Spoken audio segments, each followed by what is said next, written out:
नमस्कार दोस्तों, आज हमारी वीरगाथा सीरीज में हम बोरीगढ़ की लड़ाई लेकर आए हैं। आल्हा उदल की बहन चंद्रावली 14 साल तक अपने मायके क्यों नहीं आई?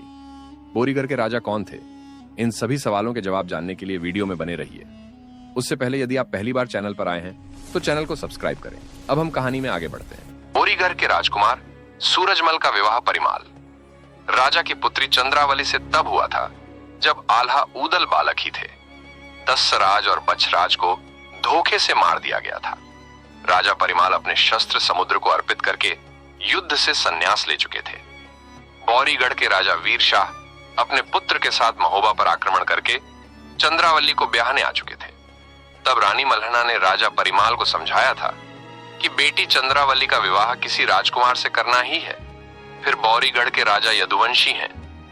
युद्ध का विचार त्याग कर बेटी के ब्याह की तैयारी करो।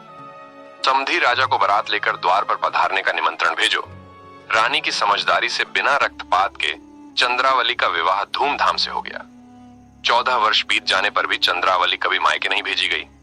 छोटे भाई युवा हो गए, परंतु किसी ने बहन को देखा तक नहीं था। एक बार सावन में तीज से पहले रानी मल्हना को बेटी की याद आ गई। बहुत दिन से कुशलता का समाचार भी नहीं मिला था। मल्हना के नेत्रों से आंसू छलक पड़े। उसी समय उदल वहां आ पहुंचा। पूछने पर माता ने अपनी वेदना कह सुनाई। 14 वर्ष से बेटी को नहीं देखा। सावन में सब अपने मायके आती हैं, परंतु उसके ससुराल वालों ने उसे कभी नहीं आने दिया। इस पर उदल ने ठान लिया कि मैं उसे लेकर आऊंगा। ससुराल के लिए कुछ भेंट का प्रबंध कर दिया जाए। कुछ थोड़ा सा लाव लश्कर तथा ढेर सारी देने योग्य भेंट लेकर उदल चल पड़ा। राजा परिमाल ने कहा, बोरीगढ़ से पहले दिल्ली जाते हुए पृथ्वीराज से सलाह लेकर जाना। उदल ने पहला डेरा दिल्ली से बाहर ही डाला। समाचार पाकर पृथ्वीराज ने उदल को बुलवाया, परंतु उदल से पहले ही माहिल वहां जा पहुंचा। उसने दिल्लीपति पृथ्वीराज को उदल के विरुद्ध भड़काया। माहिल बोला, राय पिथौरा, आपका भला इसी में है कि उदल को पकड़कर मरवा दो। बोरीगढ़ के बहाने वह दिल्ली पर आक्रमण करेगा, आप पहले ही उस पर हमला कर दो। पृथ्वीराज ने माहिल की बात नहीं मानी। वे उरई नरेश माहिल की बातों से पहले भी धोखा खा चुके थे। माहिल तब बोरीगढ़ चला गया। अनेक सेनाओं तथा राजाओं को लड़वाने और मरवाने में माहिल का दोष सर्वाधिक है। पृथ्वीराज ने उदल को अपनी सभा में बुलवाया। उदल ने बताया कि वह बोरीगढ़ जाकर चंद्रावली बहन को सावन में घर लाने जा रहा है। पृथ्वीराज ने न केवल प्रसन्नता व्यक्त की, बल्कि पृथ्वीराज तथा उसकी रानी ने बिटिया के सास ससुर के लिए कीमती उपहार भी दिए। फिर उदल बोरीगढ़ के लिए रवाना हुआ। बोरीगढ़ से बाहर 3 कोस पर उदल ने डेरा डाल दिया और राजा को संदेश भेज दिया कि वह अपनी बहन को महोबा ले जाने के लिए आया है। राजा ने दूत भेजकर उदल को प्रेम से बुलवाया, स्वागत किया और चंद्रावली को प्रेम से विदा करने की तैयारी की जाने लगी। इतने में माहिल राजा के पास जा पहुंचा। माहिल को आसन देकर सम्मान पूर्वक बिठाया और हाल पूछा। माहिल बोला, उदल और आल्हा को राजा परिमाल ने महोबा से निकाल दिया है। वह चंद्रावली को लेने आया है ताकि उसे अपने साथ ले जाकर दासी बनाया जा सके। राजा यह सुनकर दुखी हुए। तब माहिल ने कहा, आप उदल को पकड़ लो और मरवा दो तो राजा परिमाल पर एहसान होगा। माहिल तो आग लगाकर जलता बना।